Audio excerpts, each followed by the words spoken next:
Oke, selamat sore teman SC, saya Diana Rosyanti kembali ngajak ngobrol seru kali ini dengan tamu yang sangat spesial, sangat istimewa.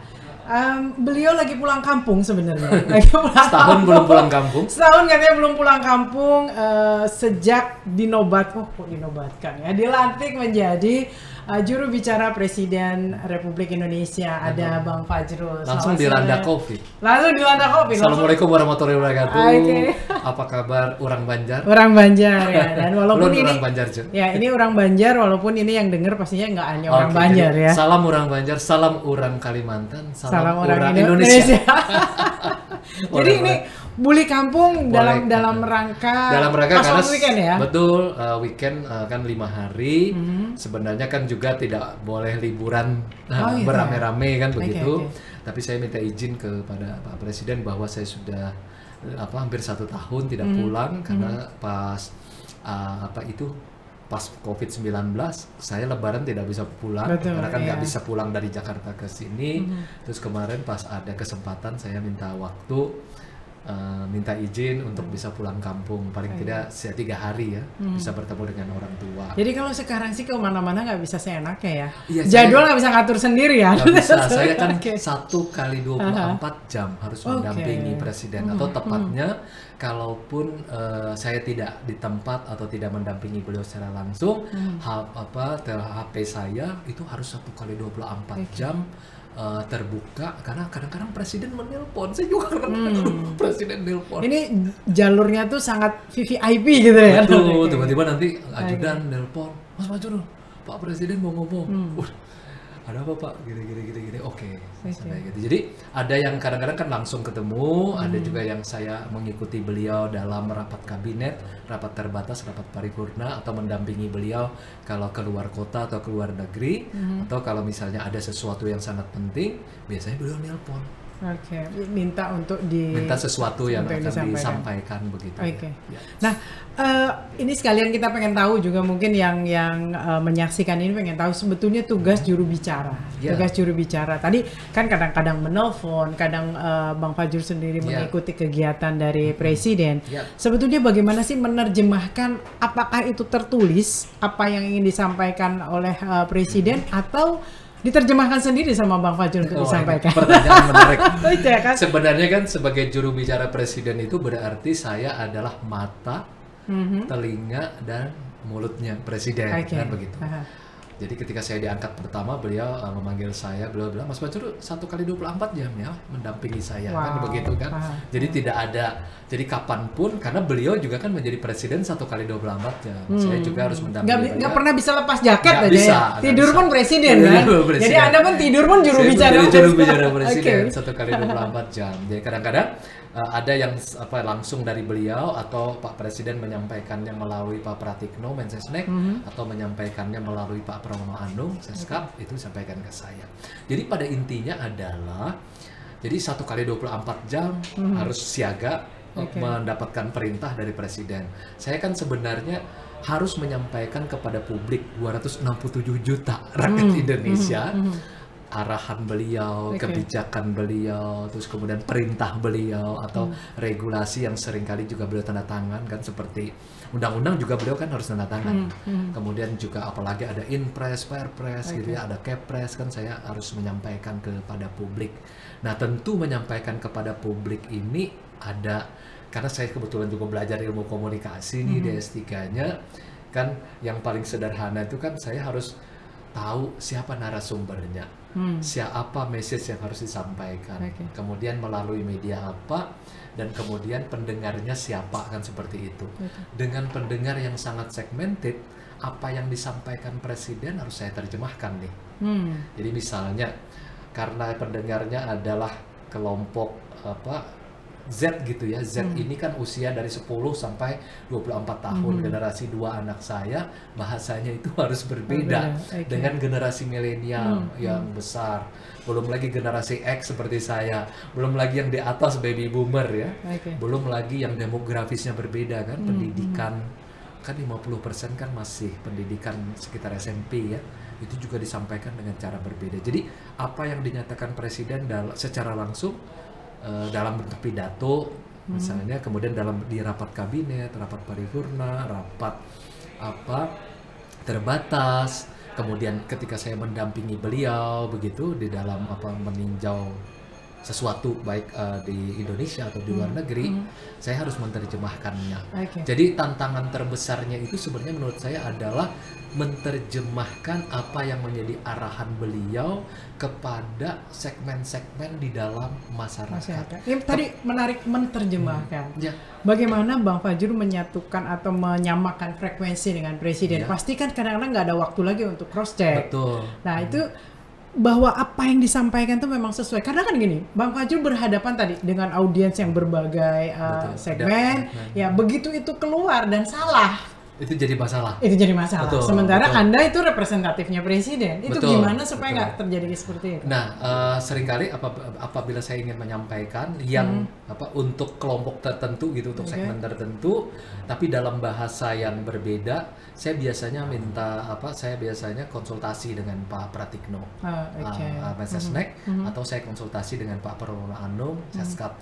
Beliau berdua mengatakan, Pak Zul bahasanya tuh ini, kemudian yang ini cocok, oke silahkan sampaikan. Masuk juga kalau saya hadir ke televisi kan, biasanya saya bilang, Pak saya akan hadir ke televisi, saya nggak perlu memberitahu presiden, tapi cukup memberitahu Pak Pratikno atau Pak Pramono Anung, misalnya begitu, Mas Fajrul apa yang akan poin-poinnya, cuma poinnya saya bilang cuma soal misalnya Undang-Undang Cipta Kerja, tapi karena saya secara teknis tidak langsung masuk ke dalamnya, hanya menjelaskan bagaimana kebijakan presiden tentang undang-undang misalnya kayak begitu, undang-undang apa saja, paling saya masuknya ke wilayah filosofisnya, atau kemudian ke wilayah yang terkait dengan apa keuntungannya buat masyarakat, tetapi pada pasal-pasalnya saya kadang tidak masuk karena itu sudah menjadi bagian secara material kepada masing-masing kementerian. Misalnya kalau tentang tenaga kerja, saya minta bantuan biasanya dengan Menteri Tenaga Kerja atau kepada Jubir Tenaga Kerja. Supaya substansinya nggak keluar. Jadi kami sudah mencoba mengatur kegiatan komunikasi publik maupun komunikasi politik ini. Kami usahakan supaya itu terbagi secara habis kepada semua kementerian. Jadi misalnya Jadi kalau teknis-teknis ke mereka-mereka ya cukup. Walaupun saya bisa menjawabnya, tapi akan lebih baik kalau yang menjawabnya adalah kementerian. Apalagi sekarang Presiden meminta semua kementerian dan lembaga harus punya jubir sendiri. Jadi ada humas-humasnya masing-masing. Mereka sudah punya humas, tapi ada jubir juga. Nah sekarang ini misalnya jadi saya tinggal berhubungan dengan para jubir. Misalnya tadi pagi terkait dengan yang soal di Perancis begitu ya. Saya kontaknya dengan Buya Fariza, itu adalah jubir dari Kemenlu. Kita kontak, ini apa yang harus disampaikan. Saya bilang, nah kalau wartawan juga tanya ke saya, apa pendapat presiden? Saya bilang, kamu tanya kepada jubir. Karena jubir, kita sudah delegasikan kepada jubir untuk menjawab ini. Jadi kita sekarang sedang tata ulang ini ya. Sebenarnya sudah ada aturannya. Cuma kami sekarang supaya lebih dikelola, supaya semua terkait dengan hal-hal yang teknis, itu kalau saya tegak lurus dengan presiden, kliennya cuma satu, tapi mitranya kementerian ya. The one and the only itu adalah presiden, dan kemudian saya menjadi frontliner, saya bicara atas nama presiden. Tetapi kalau sudah terkait dengan kementerian teknis sifatnya, saya sifatnya connecting, yaitu saya menghubungi. Tapi semua mensupport informasi itu digabung juga. Betul, ada gitu. Jadi kami saling support, saling tahu. Ini sampaikan. Misalnya kemarin ada juga pertanyaan, ini perlu dijawab Menteri Agama nggak? Saya diskusi dulu nih sama jubirnya Menlu, sama jubir Kementerian Agama. Berarti nggak boleh tergesa-gesa ya? Nggak boleh. Karena kan nggak boleh salah kan? Betul. Nah, salah diralatnya susah. Salah yang sudah jadi headline ya.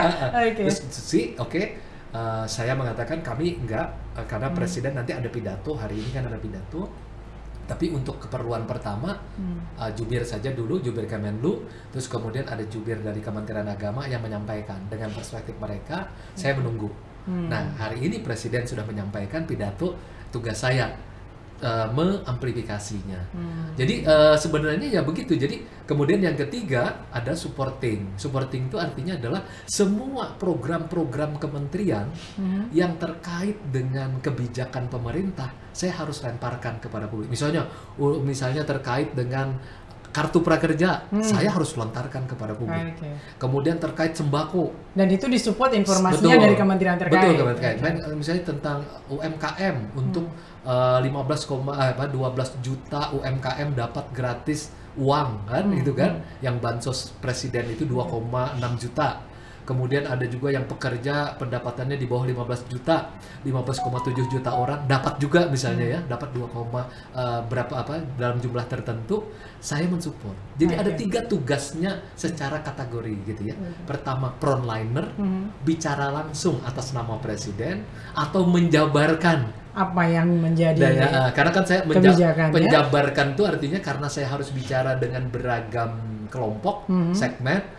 Jadi pemilihannya ya. Saya berusaha membuat message-nya itu berbeda supaya pas. Terutama kalau untuk generasi Y dan Z saya kritisnya senang sekali. Beda ya? Beda. Saya bersedia banget datang di podcastnya ini SC Channel Inspirasi karena ini pasti pendengarnya banyak nih generasi Y dengan generasi Z. Tapi generasi X biasanya beda lagi sebenarnya. Bahasanya jadi penataannya beda ya. Betul. Dan yang kedua connecting. Connecting, dan yang ketiga adalah supporting. Ya. Baik, connecting, supporting tadi terutama ketika berbicara atas nama presiden. Betul. Pernah nggak dalam 1 tahun ini ya sedikit disentil, sedikit ternyata salah. Paling tidak kalau tidak salah, tidak pas gitu sesuai. Ada yang tidak pas. Kalau ditunggunya seperti apa? Paling yang menyampaikan Pak Pratik, Pak Pratik atau Pak Pram. Tapi kalau presiden sendiri biasanya itu kesulitannya itu adalah pada presisi. Karena kadang-kadang begini, karena bisa multitafsir itu yang mana? Betul. Jadi kadang-kadang kan begini, sudah sekali disampaikan ke presiden, sudah dipidatokan, kan ada yang pertama itu adalah asumsi di kepala ini saya harus bicara kepada 257 juta. Jadi bahasanya itu harus dicari bahasa yang sesuai seperti itu kan. Nah itu yang kadang-kadang tantangan pertamanya. Tantangan berikutnya kalau yang sudah berdasarkan segmen. Ada yang bahasanya seperti ini, kalau istilah Pak Jokowi itu Pak Wajuru pakai bahasa rakyat dan jangan takut untuk galak-galak. Ya takut. Tapi kalau salah saya jewer ya. Alhamdulillah sih. Presiden mengatakan begini, kalau misalnya ada kesalahan itu saya akan telepon Mas Wajuru, dia bilang begitu, atau berikutnya atau saya nanti akan bicara ke publik maksud Mas Wajuru begini. Tapi alhamdulillah belum pernah itu. Tapi memang ada beberapa yang bermasalah, terutama ada kasus waktu itu yang soal mudik. Betul. Itu kan waktu memang yang satu mengatakan boleh, itu memang menurutnya minta ampun. Itu dalam bahasa hukumnya itu sebenarnya gini,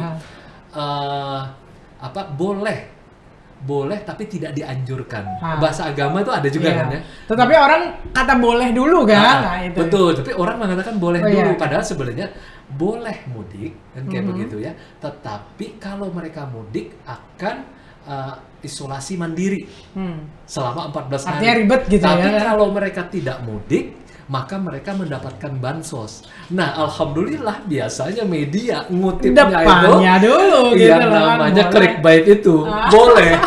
Jadi orang ini kan pembacanya kan pembaca judul. Betul. Jadilah repot, dan kami pun juga repot. Kemudian ya Pak Pratik mengatakan maksudnya begini. Sebenarnya di dalamnya kalau baca isinya itu disebutkan betul-betul bahwa kalau mereka mudik maka mereka boleh mudik, tetapi mereka akan isolasi mandiri 14 hari. Tapi kalau tidak mudik, mereka akan mendapatkan bantuan sosial di Jakarta seperti. Tapi kan media tidak mau memuat semuanya, jadi keributan. Pasti dicari yang paling, ya itu tadi clickbait itu kan yang memang yang bukan hanya menarik, saya kan mengalami masalah itu, Pak Presiden sendiri menghadapi masalah kasus mudik dengan pulang kampung. Padahal keterangannya Presiden itu kan begini. Berdasarkan protokol kesehatan itu berbeda mudik dengan pulang kampung. Kalau mudik itu berarti kan bolak-balik. Mudik itu bolak-balik. Berarti 14 hari isolasi mandiri di kampungnya, balik lagi ke Jakarta, isolasi mandiri. Kalau pulang kampung selesai 1 hari satu kali saja di sana cuma dan satu. tidak balik. Jadi secara protokol kesehatan dia berbeda mudik dan pulang. Tapi itu kan dibully ya. Jadi jangankan kami ya, presiden juga kena. Ya. Nah jadi kan ada kondisi begini, ketika salah kita menyampaikan sesuatu, ujungnya bahasa anak mudanya tuh mencela-mencele. Hari ini tempe besok tahu katanya, dan itu tembakannya pasti ke presiden. Gitu. Walaupun waktu itu juga pernah ada kejadian-kejadian yang berbeda antara kementerian dengan presiden. Nah ini bagaimana ini menetralisir ini? Karena kan ini effortnya luar biasa. Ketika tadi sudah salah duluan gitu kan. Pertama kan memang masyarakat kita memang agak pertama kita akui ada segmen yang berbeda. Oke. Yang kedua sebenarnya kan ada divided dalam tanda petik society ya, karena ada problem 2017-2019 yang memecah publik gitu, seperti di Amerika. Jadi di dalam ilmu komunikasi itu sekarang kalau dijelaskan ada yang namanya konsep echo chamber dan post truth. Echo chamber itu artinya orang itu hanya menyukai kelompoknya sendiri, pandangan, pikiran. Jadi suara baiknya suara mereka aja. Yang di sebelah itu selalu salah. Kayak begitu. Post truth yang post truth artinya mereka tidak memakai rasionya lagi. Yang penting bagaimana menggoda emosinya. Pokoknya kalau emosinya tersentuh, itu benar. Pihak lawan pasti salah. Nah, dia yang benar. Jadi kami ini sekarang bukan hanya berhadapan secara segmented, kemudian tapi juga berhadapan dengan yang namanya echo chamber. Orang hanya mau mendengarkan lingkungannya sendiri. Tapi memang benar sih, kalau kita baca teori seperti Lazarus itu, dia bilang orang hanya mau mendengarkan orang dalam lingkungannya sendiri. Ada istilah juga homofili itu. Orang hanya mau bergaul dengan ya mungkin anak ITB dengan anak ITB. yang paling benar adalah kita gitu ya. Nah, itu harus kita hadapi. Betul. Nah, yang kedua adalah post truth itu. Orang tidak mau mendengar seberapa banyak pun yang namanya data empiris. Siapapun nama profesor yang membuatnya. Kalau pro Einstein pun harus dibantah karena tidak sesuai dengan emosinya dia dan tidak dalam kelompoknya. Itu harus salah. Itu problem yang harus kita hadapi hari ini. Dan Indonesia memang terpecah. Dan itu kan bukan hanya Indonesia secara khusus, tapi kan secara umum. Kasus seperti di Amerika atau kasus Brexit itu karena persoalan itu. Saya kan setelah kasus Brexit saya pergi ke Eropa, pergi ke Inggris, sedikitlah melakukan penelitian bagaimana kemampuan itu namanya propaganda terkait dengan echo chamber dan post truth itu bisa membalikkan kebenaran menjadi ketidakbenaran begitu. Dan itu bisa mengubah sejarah hanya karena seperti itu. Gara-gara seperti itu. Baik, menarik kalau kita flashback. Anda adalah dikenal sebagai aktivis, yang aktivis yang juga kencang menyuarakan ya mungkin kritik-kritik ya, kalau kita tidak katakan protes, kritik-kritik terhadap pemerintahan pada saat itu.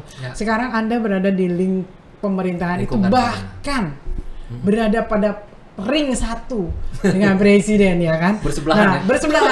Dan faktanya sekarang ini tuh juga terjadi juga orang-orang melakukan aksi, anak-anak muda juga yang dulu mungkin seumuran Anda ya kan. Bahkan ada kritik terakhir bahwa Anda sekarang sudah tidak lagi sefrekuensi dengan mereka. Ini apa yang terjadi? Saya kan alhamdulillah saya dari ITB. ITB kan Prodeo juga pernah lah ya, dia belum merasakan di situ. Ya di ITB ini kan diajarin betul-betul cara berpikir logis, terstruktur. Apalagi saya kan di PSIK kan, Perkumpulan Studi Ilmu Kemasyarakatan, yang itu tempat kawah candar di mukanya para aktivis ITB begitu ya. Dan mereka yang nggak pulang-pulang ke rumah gitu.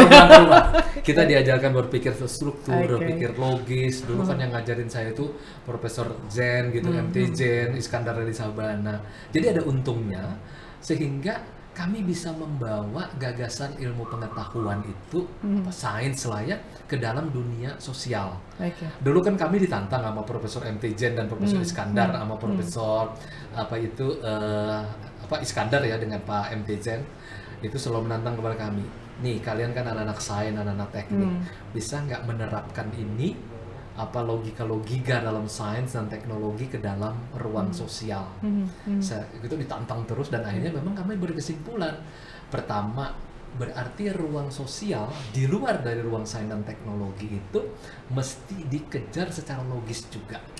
Nah, terus harus membawa gaya sains yang di hadapan sains, di hadapan teknologi, di hadapan ilmu pengetahuan kan kita sama, egaliter ya kan, dan harus bersedia mendengarkan hal-hal yang berbeda, kan harus melakukan bikin skripsi saja harus mendengarkan analisanya harus jelas, ada pembimbing, kemudian ada teman-teman, ada peer group, jadi bukan ngarang lah ya gitu. Ngarang, kemudian belum lagi ada tesnya kan, apalagi kalau sudah tesis, apalagi sudah disertasi yang dimana kita membuat teori sendiri. Jadi dalam dunia ilmu pengetahuan kan sangat demokratis kan, jadi tidak ada kebenaran mutlak di dalam ilmu pengetahuan, dalam sains, dan semua orang terlibat untuk saling memperbaiki. Jadi kalaupun kita sudah selesai disertasinya atau tesisnya atau skripsinya, kita nggak bisa mengklaim inilah kebenaran absolut, itu kan nggak bisa. Nah, itu yang mau kita bawa juga ke dalam masyarakat kan kayak gitu. Jadi nggak ada yang menang-menangan. Nah, jadi ruang demokrasi di dalam sains, teknologi, ilmu pengetahuan mau kita bawa ke dalam dunia kehidupan sosial. Nah, itu yang kita pakai. Makanya saya tadi sempat cerita bahwa saya pelajari rekam jejak saya ya, saya kayaknya nggak pernah memaki orang ya. Saya nggak pernah menghina. Kenceng gitu ya. Saya tegas memang. Saya tegas, keras, tapi tidak pernah menghina atau memaki gitu ya. Jadi sudah ditelusuri trik sudah ada saya. Sampai melihat sejarah dulu ya. Jangan sampai jadi bumerang ya. Selalu berusaha, artinya berusaha menganggap bahwa ya biasa saja dunia ilmu pengetahuan, apalagi di dalam dunia politik kan dijamin tuh perbedaan pendapat oleh Undang-Undang Dasar pasal 28 setidaknya, atau kalau untuk menyatakan pendapat itu dengan Undang-Undang Nomor 9 tahun 98. Jadi biasa aja. Tapi kan di dalam ilmu pengetahuan tidak ada. Wah, ini gua bakar juga lab ini kan. Kalau si pembimbing gua nggak terima, gua bakar motornya kan. Dulu nggak sempat bakar motor. Ini nggak mungkin begitu kan? Atau tiba-tiba teman kita mau kritik. Pak Jurul katanya, ini kan temuanmu ini kan sudah ada di tempat lain. Kamu jangan-jangan cuma meniru aja. Lalu bilang, sialan kamu. Wow, bener langsung mana motornya kita bakar. Nggak ada kan? Nggak ada yang seperti itu. Nah, itu yang betul-betul ditanamkan. Itu saya berhutang budi kepada ITB sebenarnya. Terutama pada dua orang yang sangat saya kagumi, yaitu Profesor Iskandar Sabana, mantan rektor ITB, dan kemudian Profesor M.T. Chen. Itu pembimbing di PSIK dulu. Jadi sekencang-kencangnya seorang Fajrul Rahman tidak pernah mencaci maki, tidak pernah menghina, tidak pernah memfitnah. Tapi kalau menyudutkan? Kalau menyudut diskusi Twitter Anda selain di PSIK, Kebetulan Studi Masyarakat kan saya pernah jadi pemret majalah Ganesha. Kemudian ikut kelompok debat bahasa Inggris. War katanya ya. Namanya SEP, Student English Forum. Itu biasa gitu ya. Kadang-kadang temen ini ngomong apa ya tadi? Karena bahasa Inggrisnya agak berat nih. Tapi itu terlatih, kita dilatih. Dan tidak pernah ada yang kita sebut, kita diartikan bahwa bagaimana membangun logika. Tidak boleh ad hominem. Jadi kita harus melihat apa yang disampaikan oleh orang, bukan siapa yang menyampaikannya. Jadi jangan pernah mengaitkan antara argumen orang dengan si orangnya. Jadi kita harus fokus kepada argumennya dia. Jangan sampai mengatakan sesuatu berdasarkan tentang bentuk. Artinya pernah juga head to head terhadap argumennya, tapi secara hubungan personal nggak ada masalah. Saya berhadapan dengan orang-orang yang dianggap paling keras di Republik ini. Saya berhadapan dengan Rocky Gerung, saya berhadapan dengan Fadli Zon. Saya nggak ada masalah berhadapan dengan Pak Hari Hamzah. Anda kan kalau ngelihat perangnya di Twitter dan lain sebagainya kan ngeri kayak perang bener gitu ya. Tapi secara pribadi nggak masalah. Ada. Saya menghadapi semuanya. Siapa yang tidak saya hadapi? Tapi alhamdulillah saya tidak pernah memfitnah, menghina, jadi yang dikritisi adalah apa yang disampaikan, apa yang dipikirkannya. Nah, kalau melihat sekarang anak-anak, saya tidak katakan anak-anak ya, yang sekarang terjadi akhir-akhir ini gitu ya, apa yang Anda lihat? Mudah-mudahan aja mereka pertama kami kan di pemerintahan mendampingi presiden. Saya kalau berdiri dengan presiden itu biasanya 1,5 lah. Ada presiden, ada menteri, saya di belakang gitu ya. Nempel tapi agak belakang gitu. Tapi kalau nggak ada menteri, saya di samping beliau. Nah, ada keuntungan saya. Tadi yang pertama belum saya jawab. Keuntungannya adalah misalnya begini. ketika saya masuk tanggal 21 Oktober 2019, kan saya yang pertama Kepres ditandatangani oleh Presiden menjadi jubir. Baru kemudian menteri kan berarti 2 hari kemudian. jubir ya. Pentingnya jubir. Menteri belum dilantik nih, jubir sudah dilantik. Menteri itu tanggal 22 tuh masih dites. Tanggal 23 baru dilantik. Jubir sudah ada di sebelah ya. Dan saya sudah dapat surat keputusan dari Presiden itu jadi yang pertama. Nah, di titik itu udah mulai perdebatan orang misalnya tentang ada lagi pilpres tidak langsung, pilkada tidak langsung, kemudian tentang apa itu presiden, wakil presiden 2 periode, bisa lebih dari 2 periode. Betul. Ada keuntungannya, karena saya bilang sama presiden, Pak, ini adalah perjuangan reformasi dan demokrasi, di mana saya ada di situ di situ, dan saya dibuang ke Nusa Kambangan gara-gara ini, kayak gitu. Jadi kalau sampai panjang selamanya kacau ini. Jadi saya sampaikan dengan Pak Presiden harus menyampaikan mengakhiri Anda ini. cukup kritis juga kepada Saya Presiden? kalau Pak Presiden kalau diajak debat aja. Nggak Tapi masalah, harus jelas, karena begini, menteri pun kalau dengan dirapat berdebat dengan presiden, cuma kan kami patuh pada organisasi. Apabila sudah ada keputusan bersama, itu kami harus diterima.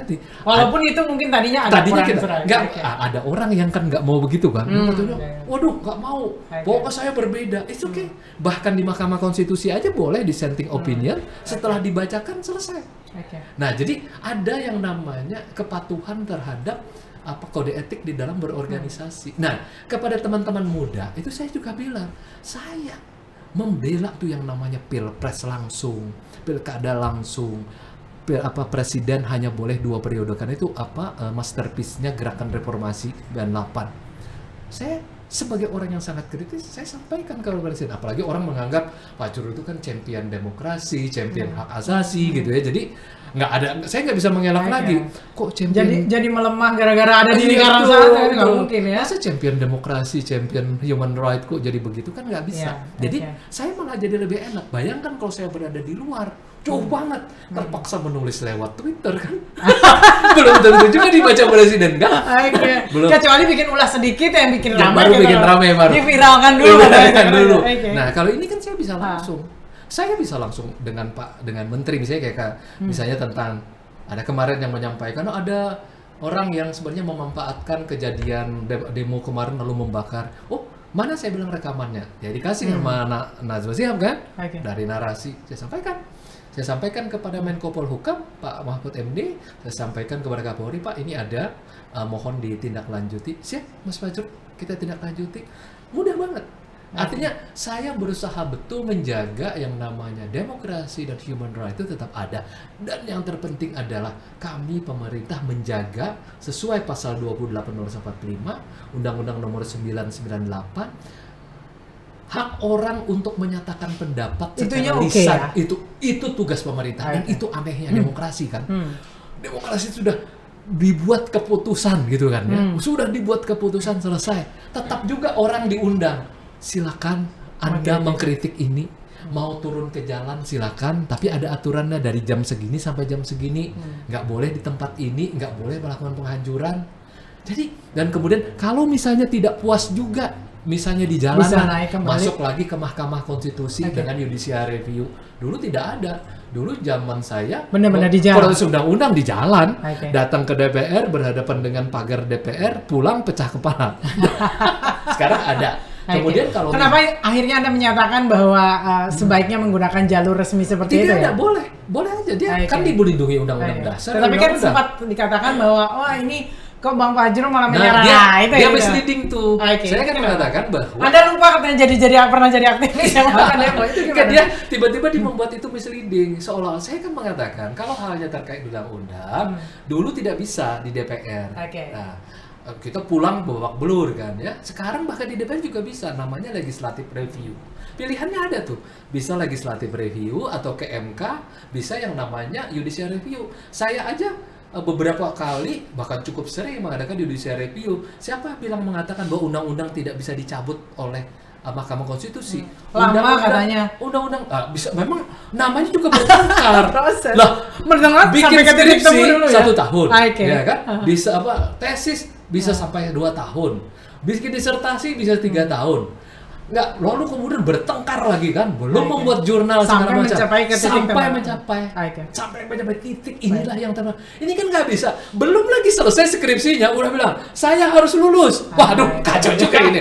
Yang tidak meluluskan saya anti demokrasi, kan gawat juga. Kan artinya kalau bisa disimpulkan bahwa sebetulnya nggak ada larangan dan nggak ada untuk turun ke jalan. Oke, tetapi itu tadi ketika anarkis, ketika hal-hal yang itu yang dilarang oleh undang-undang kan, itu undang-undang. Jadi tugas pemerintah itu tugas paling aneh sebenarnya kalau orang yang berpikirannya otoriter ya. Ini kok sudah undang-undang sudah dibuat oleh DPR, oleh pemerintah, kok masih boleh dicabut lagi gitu lah ya. Tapi katanya, Bang, itulah yang dikritisnya undang-undangnya juga aneh katanya, Bang. Aneh kontennya bagi sebagian orang. Aneh juga prosesnya. Dan terutama yang disorotin proses loh. Proses 1 tahun sih memang betul. Tetapi ke beberapa mereka yang terlibat mengatakan juga tidak tuntas. Itu yang dia tidak. Nah, itu yang mereka harus pelajari. Kami aja di kabinet itu menyelesaikannya 900 sekian eksemplar katanya itu. Tadinya 15 klaster, lebih kemudian juga melibatkan hampir semua kementerian. Kami bekerja dari bulan Oktober sampai Oktober 2019 sampai dengan April 2020. April 2020 kami serahkan kepada DPR sampai dengan Oktober. 1 tahun. Tahun pekerjaan sama dengan mengerjakan skripsi. Tapi kenapa ketika ketuk palunya dianggap terlalu mencurigakan, tengah malam? Enggak, orang memang rapatnya kan berhari-hari, bermalam-malam. Dan itu yang menjadi sorotan orang. Kenapa harus jam 12 malam dan yang mereka harus lebih awal? Itu yang mereka sebetulnya bagaimana? Pastinya mereka lihat prosesnya. Itu 1 tahun kerja. Jadi tinggal terakhir aja yang disampaikan. Orang kita kerjain skripsi juga sampai subuh. Lah, saya waktu ngerjain skripsi sampai subuh nggak tidur. Dan kemudian pagi jam 8 sudah sidang. Sudah lulus tidur. Tesis juga begitu. Disertasi juga begitu. Apa masalahnya? Biasa aja. Orang yang terbiasa dengan ingin menyelesaikan pekerjaan secepatnya dan yang sudah tuntas selesai, nggak ada masalah. Kecuali yang memang belum pernah mengerjakan dengan baik gitulah ya. Iya, saya nggak tidur tuh, saya masih ingat. Ngerjain skripsi sampai sidang nggak tidur. Ngerjain disertasi nggak tidur. Kemudian ngerjain tesis nggak tidur. Sampai lulus baru tidur. Nah, gitu. Baik, ketika proses ini, Anda sebagai juru bicara, lalu ada proses yang oke lah, kita melihatnya itu biasa bagi mereka yang terbiasa. Bagi yang tidak biasa itu kan katanya mencurigakan. Anda sebagai juru bicara, ketika ada proses ini, menebak nggak kira-kira arahnya ini bakalan ada ribut, bakalan ada begini, dan apa yang akan yang begini? Ini kan tadinya 15 klaster, masuklah macam-macam. Kita pemerintah menerima beragam dari masyarakat, kemudian juga DPR menerima. DPR itu aja setahu saya ada 2 kali paripurna, 2 kali rapat besar mereka, 62 kali panja, belum lagi yang lain. Pemerintah apa lagi? Dari 15 itu 4 klaster cabut.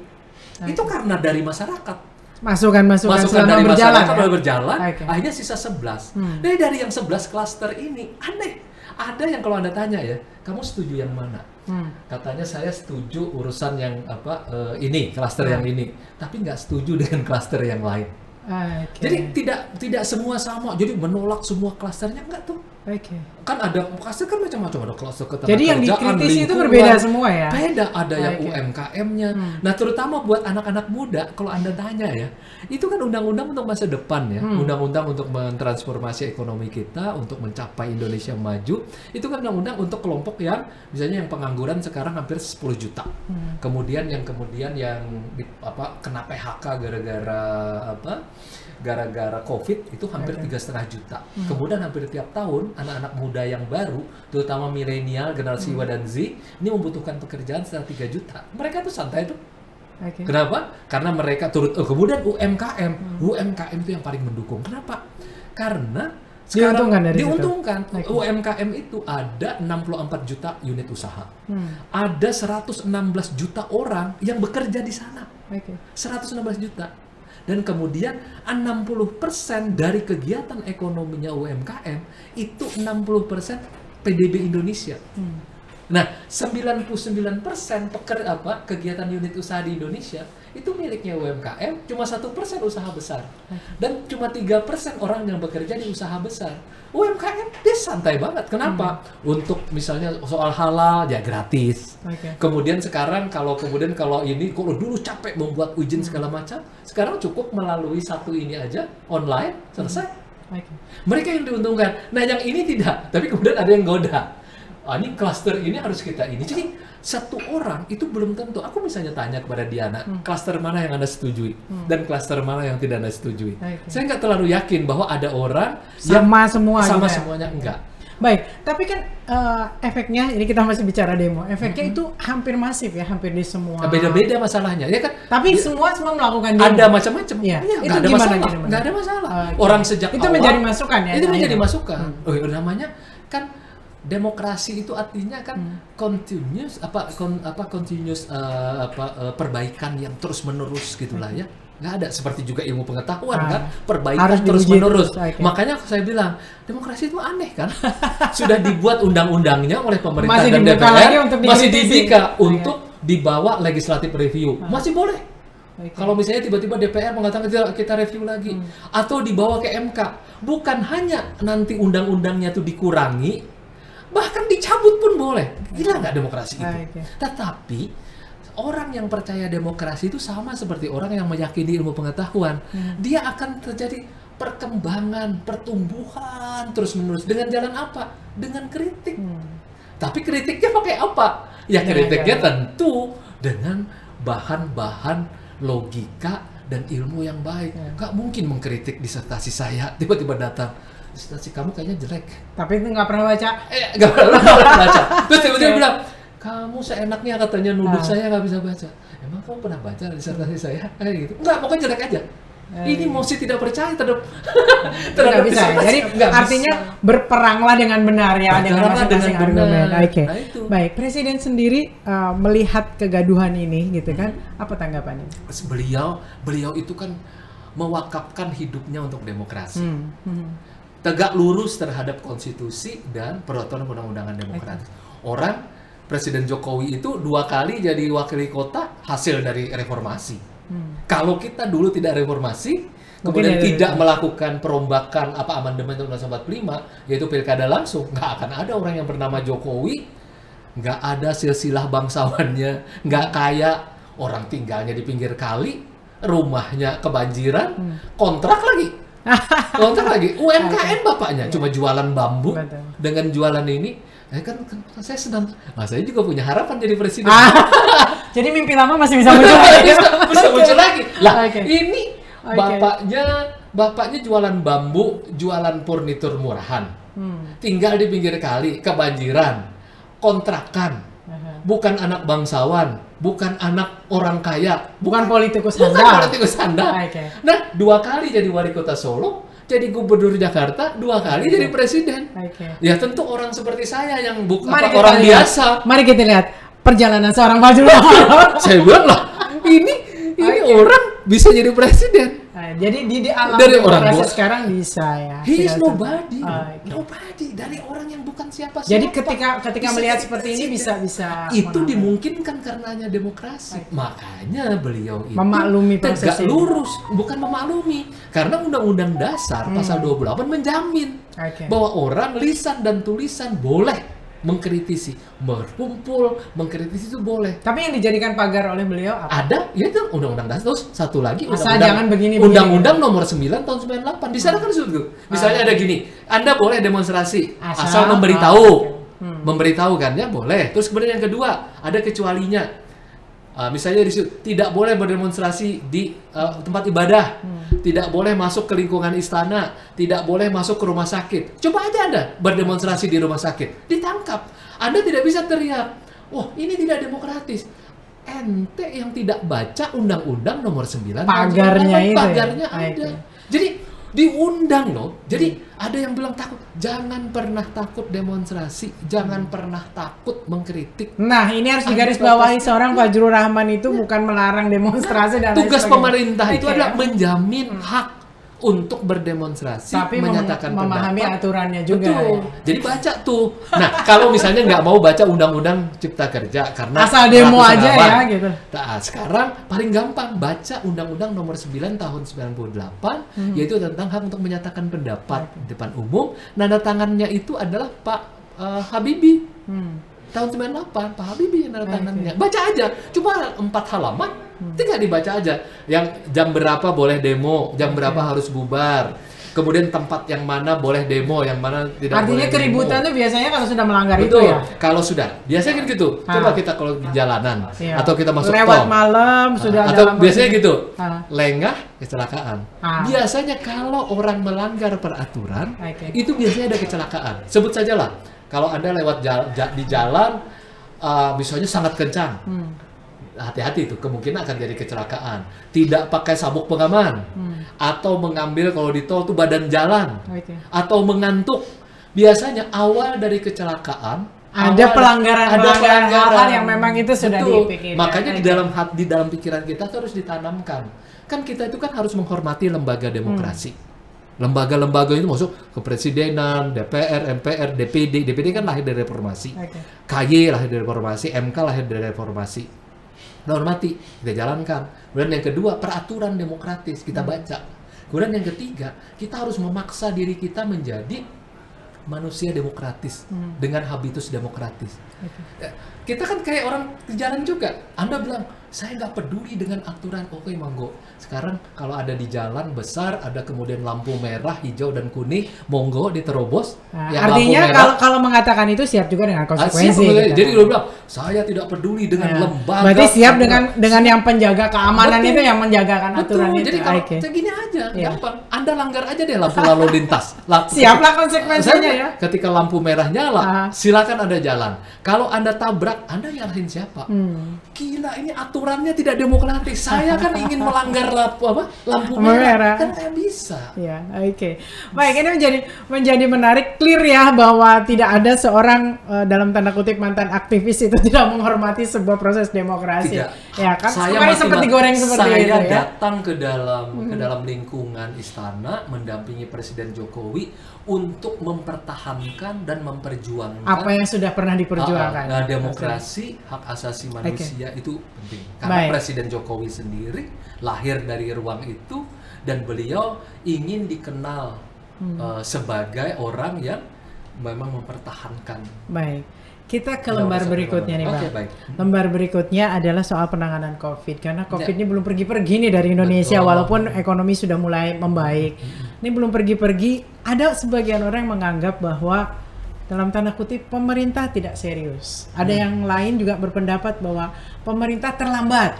Kayak gitu. Ada lagi yang bilang pemerintah mencela-menceli terhadap kebijakan-kebijakan. Nanti di atas begini, ke bawahnya sedikit begini, ke bawahnya sedikit. Bisa di termasuk juga yang keempat nih. Yang keempat adalah ketika lagi masif-masifnya menghandle ini, pilkada serentak kok dibolehkan hanya untuk mereka. Kita ambil jangan negara, kita ambil organisasi WHO, Lembaga Kesehatan Dunia. Siap. Di Wuhan kapan terjadi yang namanya munculnya COVID-19? Itu bukan COVID waktu namanya, masih corona ya. Corona ya. 20 Desember 2019. Kapan WHO menetapkan itu sebagai bencana dunia? 1 bulan kemudian. Tanggal 30 Januari. Berarti 1 bulan 10 hari. Itu lembaga organisasi kesehatan dunia yang isinya itu adalah otak-otak terbaik di dunia di dalam dunia kesehatan. Di bawah Pak Dirjen Tedros. Kemudian kapan WHO menetapkan sebagai pandemi?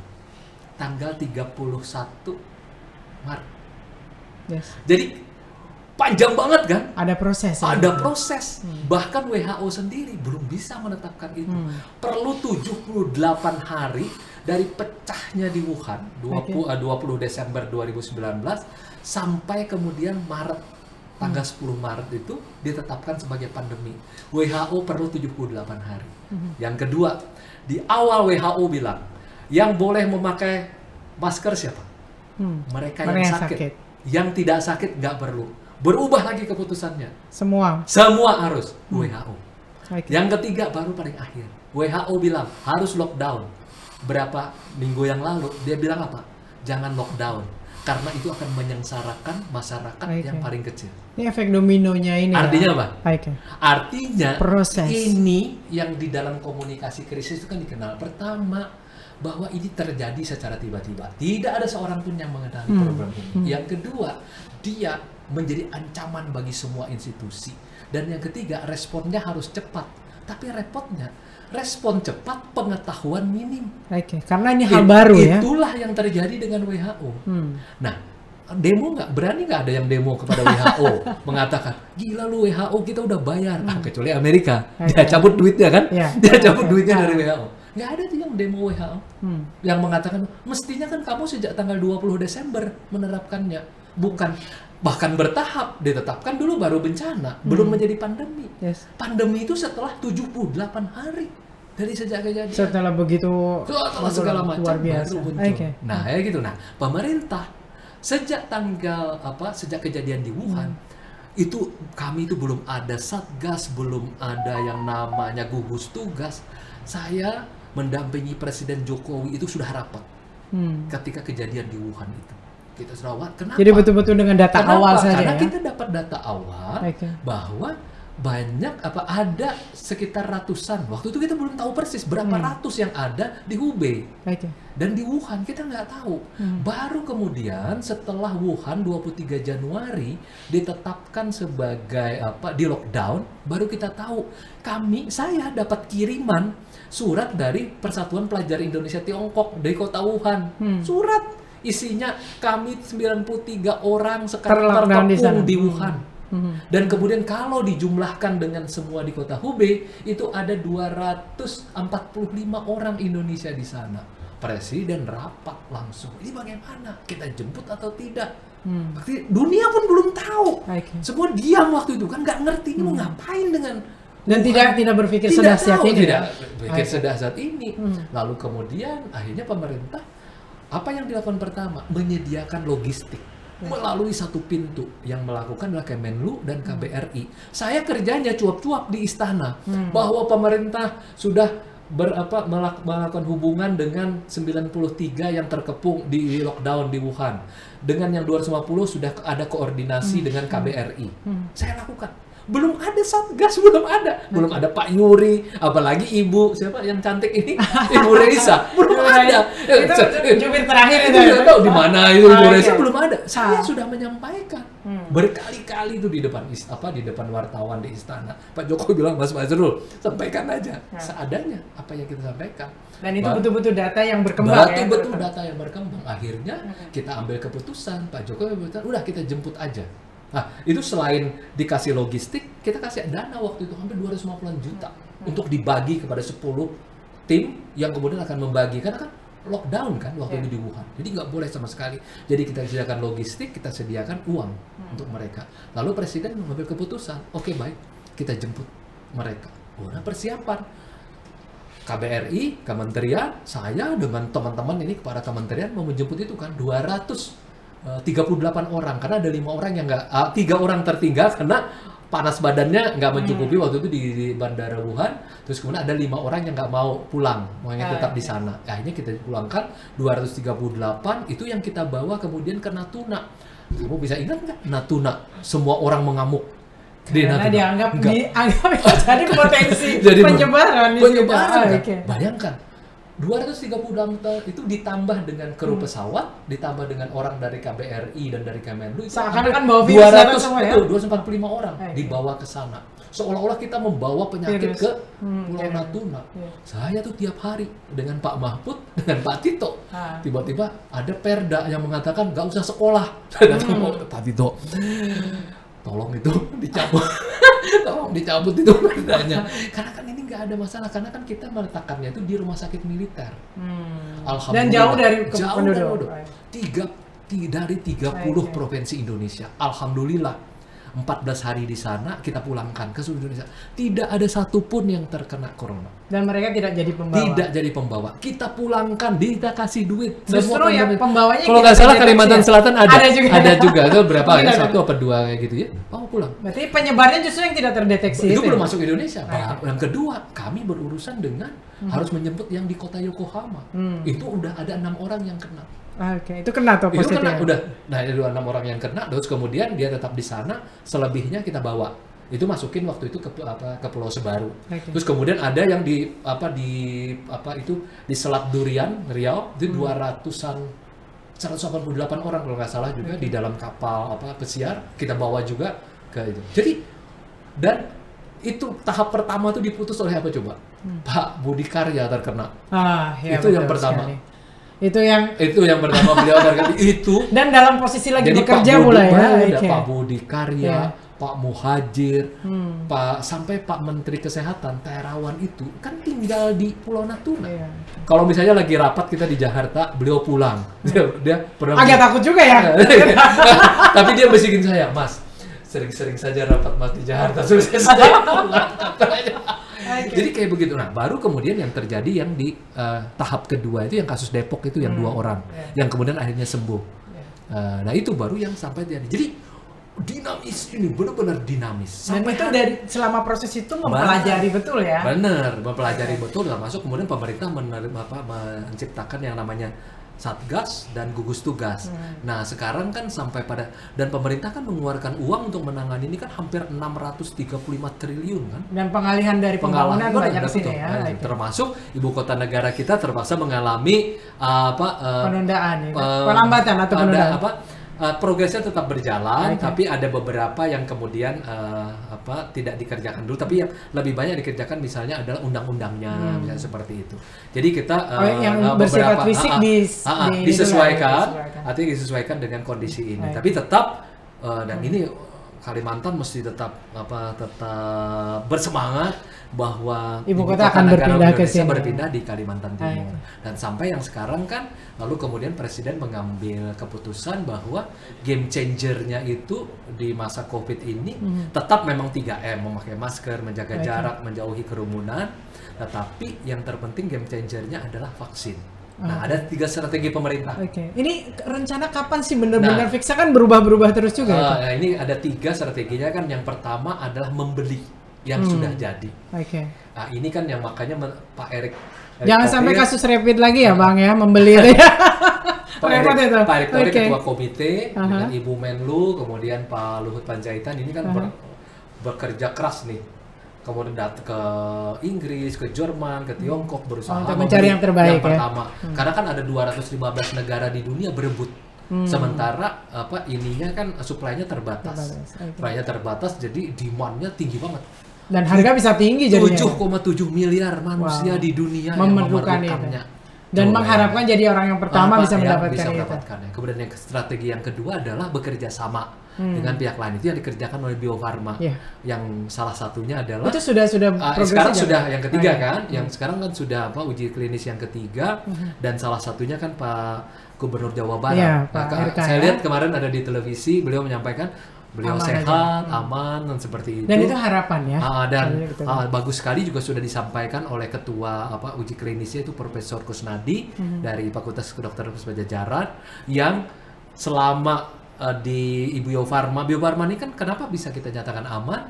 Karena dia satu-satunya lembaga riset tentang virus segala macam sejak dari zaman Belanda, dan sekarang melayani 150 negara di dunia. Untuk vaksin polio dipercaya sekali, termasuk teman-teman kamu dari kimia, farmasi itu ada di sana semua tuh. Kemarin aku diskusi untuk 1 tahun Jokowi Ma'ruf untuk yang bicara tentang COVID ini tentang vaksin, yaitu Mbak Dr. Neni dari Farmasi ITB, terus kemudian ada dari majelis dari PP Muhammadiyah dan kemudian dari PBNU untuk menjamin itu ya. Nah ini kita harapkan. Kemarin saya dengar jawaban dari Pak Prof. Kusnadi itu baru Maret ya. baru bisa baru Maret dipastikan punyanya, ya. yang Yang buatan Bio Farma. Oke. Nah, Kayaknya itu jauh lebih tenang kali ya kalau yang keluar yang Bio Farma. sebenarnya yang lebih tenang lagi mungkin yang ketiga, yaitu vaksin merah putih, lembaga biologi molekuler dari Eijkman, tapi baru sampai uji untuk hewan. Perlu sampai lama. 1 tahun.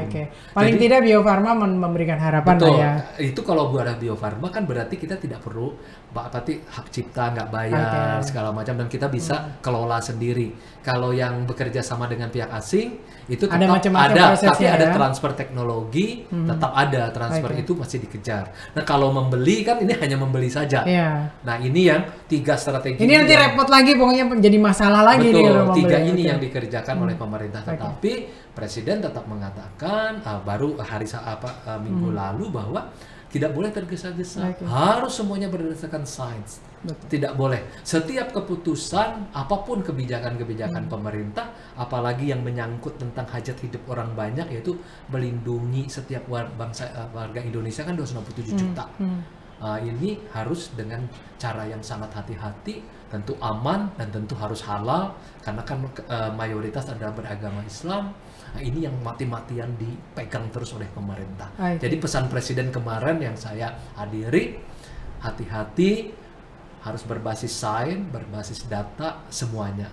Jadi kalaupun ada dinamis ya mengenai tanggal, kapan dan segala macam, itu kan sangat tergantung karena tidak ada yang bisa menduga sekarang ini. Jadi COVID ini memang luar biasa pokoknya. Sama seperti WHO tadi kan, kita nggak bisa marahin WHO gimana. Ada kondisi-kondisi. Ada kondisi-kondisi. Makanya kalau marah jangan mikir dulu sekarang nih ya. Mikir dulu bahwa ini sesuatu yang betul-betul jangankan itu. Tapi memang paling enak sih, marah tanpa mikir itu paling enak. Saya tidak mau ikut nih. Nanti jubir presiden. Marah tanpa mikir dan menyalahkan tuh paling enak. Itu dari Diana, bukan dari saya. Karena jubir presiden nggak boleh. Oke. Inilah, nah ini menarik nih, ini menarik. Ada satu sisi ketika Anda mungkin ingin melepaskan sedikit saja dan kembali kepada seorang sosok Fajrul ya. Mungkin kadang-kadang bisa nembak-nembak, Twitternya bisa ada pedes-pedes. Tapi sekarang nggak boleh. Jaket Anda tidak pernah bisa diturunkan walaupun Anda tidur gitu. Itu gimana? Saya ingin sekali sebenarnya kadang-kadang di Twitter, di Instagram, wah ini jubir ngomong. Kemudian di Facebook atau kemudian bahkan di TikTok ya. Ketika saya mulai masuk TikTok, saya pertama masuk tapi TikTok. Kan bukan joget-joget kan? Bukan. Tapi di awal itu kan saya pertama mau masuk. Terus kemudian saya pakai Vespa itu, terus kemudian ada yang itu. Terus banyak yang bilang, bahkan ada yang menulis mulai alay, mulai lebay, masa jubir presiden main TikTok. Tapi ternyata semua orang sekarang ikut TikTok. Ya. Tren itu memang ya itu tadi. Perubahan itu kan alat ya. Betul. Jadi alatnya yang kita kuasai, jangan mereka yang menguasai kita. Dan sekarang kementerian, Kementerian Pendidikan, Kominfo semuanya pakai itu semua. Itu yang pertama melakukan itu saya. Dan banyak orang mentertawakan. Ini facial ya, pemirsa. Ini nggak dipakai karena jarak kita jauh. Ini kita tiktokan aja bagaimana? Oke, di akhir obrolan kita ini saya pengen sekali nih. Anda kan punya banyak sahabat, punya teman seperjuangan. Yang temennya masih di jalanan, Anda pastinya seperti sekarang. Ada teman seperjuangan yang ribut, bahkan akhirnya harus head to head. Nah, kemarin juga ada yang ditangkap-tangkap. Saya tahu itu juga mungkin pernah berjuang bareng sama Anda. Gimana rasanya harus berhadapan dengan teman-teman? Oke lah, secara pribadi tidak ada masalah. Tapi kan mata yang melihat ini kayaknya Anda head to head dengan mereka, itu gimana? Pada akhirnya kan setelah kami dulu sama berjuang saya waktu itu di ITB, kemudian saya di UI, terus kemudian bersama-sama, lalu kemudian yang kami perjuangkan sudah selesai tahun 98. Saya kemudian juga memang masih masuk dalam ruang demokrasi menjadi penulis di Kompas, misalnya gitu ya.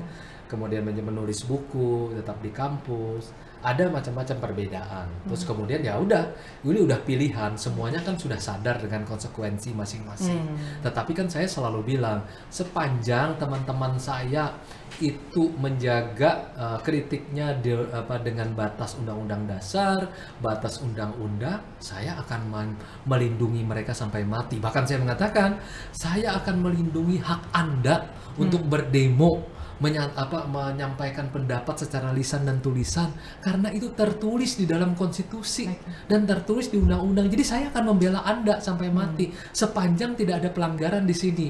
Nah, sama seperti kalau saya akan bela Anda kalau Anda ternyata tidak salah kalau di jalanan, Anda benar-benar kecepatannya sesuai dengan yang diajukan, Anda tidak melanggar lampu merah, Anda kemudian ini, kecuali kemudian tiba-tiba terjadi kecelakaan, saya bersedia melakukan pembelaan. Tetapi kalau Anda melanggar rambu jalan, Anda melanggar lampu merah, Anda tabrakan lalu berteriak-teriak, saya nggak bisa bela.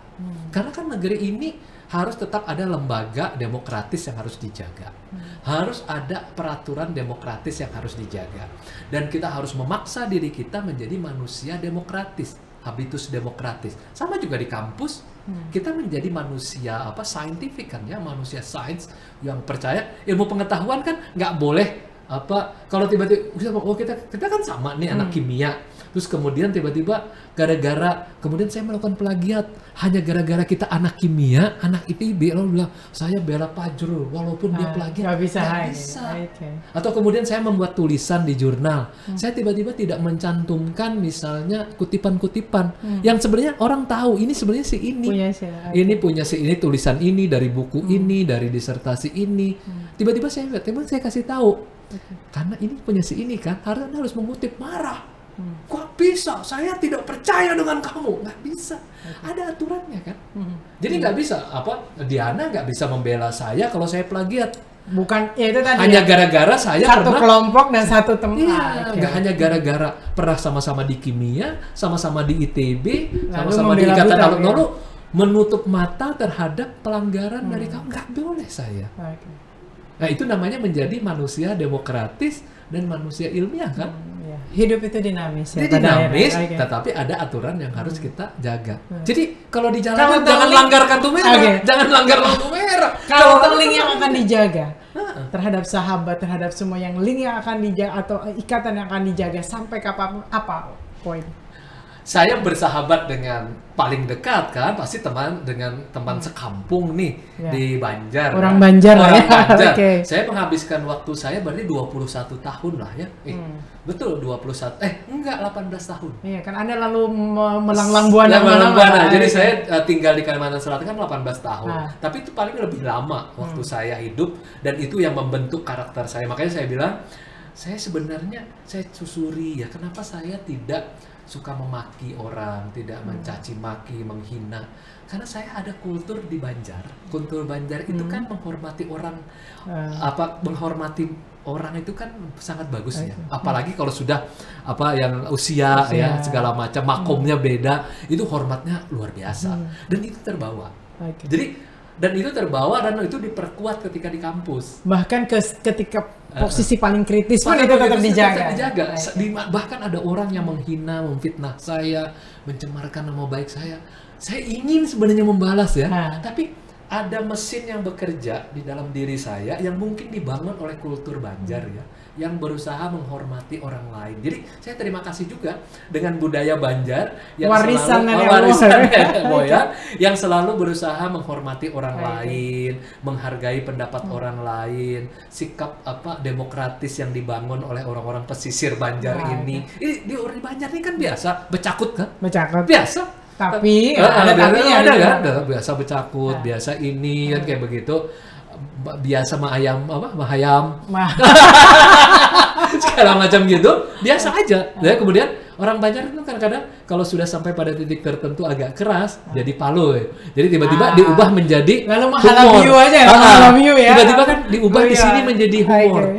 Jadi ubah jadi humor. Jadi perkawanan, persahabatan, dan itu terpanam di dalam diri saya. Dan diperkuat ketika di kampus memang, di ITB terutama ya. Saya harus mengakui, soliditasnya di situ. walaupun saya di UI juga, tapi saya lebih terbentuk secara karakter keilmuannya kan dari ITB. Nah dari sana terbentuk, ternyata harus berpikir logis, tidak boleh membawa ad hominem kepada, kalau ada pendapat, hargai pendapatnya, bukan menyerang orangnya, misalnya kayak begitu ya.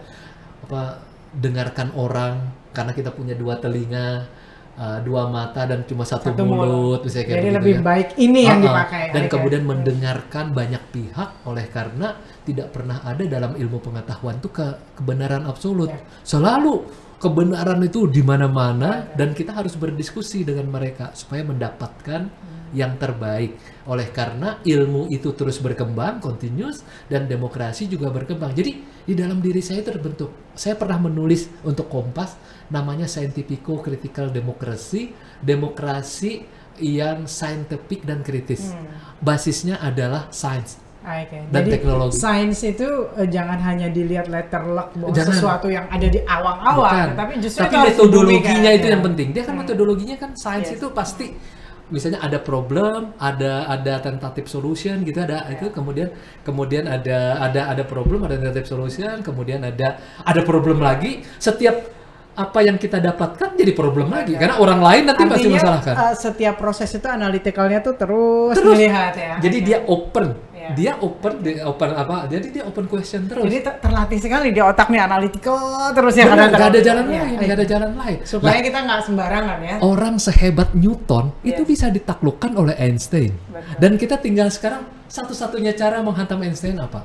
Gimana ya cara membuktikan bahwa cahaya itu di satu tempat tertentu kecepatannya tidak sama. Kalau kita bisa menemukan, selesai. Makanya Einstein bilang, gampang ngalahin saya, temuin aja. Kalau kadar cahaya kecepatannya berbeda di satu tempat, saya kalah. Nggak perlu 100 orang, nggak perlu petisi, nggak perlu turun ke jalan, cukup 1 orang dia bilang. Dan proses pembuktian itu bisa. Jadi bayangkan dari dulu phlogiston orang mikir tiba-tiba berubah jadi teori oksigen misalnya. Biasa aja. Nah itu yang kita artinya ambil. Kalau kita mau head to head, mau berdiskusi, mau berdebat, lakukanlah dengan ilmu dengan ilmu, atau paling setidaknya memakai metodologi ilmu pengetahuan. Jadi jangan dengan nafsu, jangan dengan kebencian, itu bisa selesai. Apalagi menghina orangnya, nah, itu poinnya. memfitnah, merendahkan, itu nggak apa. Karena itu akan menimbulkan luka. Dan luka itu sampai mati bisa. Sampai mati ya. Biasanya. Ibarat paku di tembok, walaupun udah dicabut, tetap luka juga. Oke. Jadi belajarlah dari orang Banjar yang selalu bisa mengelola perbedaan, selalu bisa mengelola yang namanya pertengkaran gitu tetap. Yang kemudian biasanya kalau sudah bertengkar keras jadi si Palun. Jadi bawa begayaan. Betul. Jadi saya ingat Gus Dur almarhum. Saya kan mendampingi beliau juga waktu di Forum Demokrasi dan waktu jadi presiden 2 tahun. Dalam ketegangan memimpin negara di istana itu usahanya selalu kalau sudah tegang banget pasti guyon. Tapi guyonan Sufi ala Gus Dur itu abadi sekali dan penuh makna ya. Kalau Pak Jokowi itu beliau kan tidak ada guyon, tetapi selalu berusaha menghadapinya dengan kesabaran yang kayak tanpa batas. Jadi saya belajar dari 2 presiden nih. Yang pertama saya belajar dari budaya Banjar yang bisa mengelola perbedaan, bahkan yang paling keras lalu kemudian dengan gaya Palui, jadi dibuat humor. Dia belajar dari Gus Dur, presiden, dalam pertengkaran yang sangat keras, tiba-tiba ada humor sofistik itu.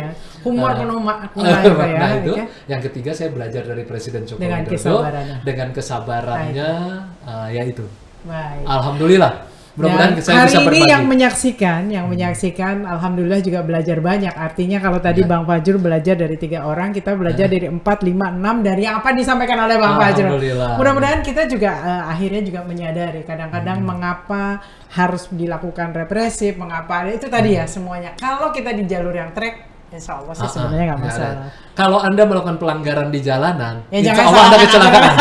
Kalau Anda melanggar lampu merah, jangan salahkan lampu merah dong. Itu pasti gitu lah. Itu pasti, karena itu aturan bersama kan. Dan jangan mengutuki aturannya. Kalau Anda yang melanggar. Tiba-tiba Anda bawa batu mecah lampu merahnya. Oke, thank you Bang, udah ganggu ya waktu liburannya. Tapi senang banget. Ini menjadi menarik sekali. Jadi kita tahu seperti apa seorang jubir, seperti apa dinamikanya, dan tentunya yang menyaksikan saat ini itu jadi lebih bijak lah dalam melihat segala sesuatu. Jadi orang Banjar aja. Jadi orang Banjar nyaman. Bisa menghormati orang, tapi kalau juga bekaras-karas tapi ada bekaras. Karas dengan ilmu. Dan ada orang Banjar yang bagus juga kan sebenarnya, pintar bicara tuh Bapanderan terus. Makanya akhirnya jadi jubir. Ini contoh, dan belum redup kok mimpinya untuk jadi presiden. Kita lihat ya. Terima kasih Bang. Terima kasih banyak. Salam hormat untuk semua orang Banjar, orang Banua, orang Kalimantan, dan orang Indonesia. Salam sehat ya. Baik, pemirsa dan yang menyaksikan saat ini, nanti kita tunggu lagi siapa yang akan kita hadirkan untuk ngobrol seru masih di SC Channel. Saya Dian Nursianti, sampai jumpa. Makasih banyak.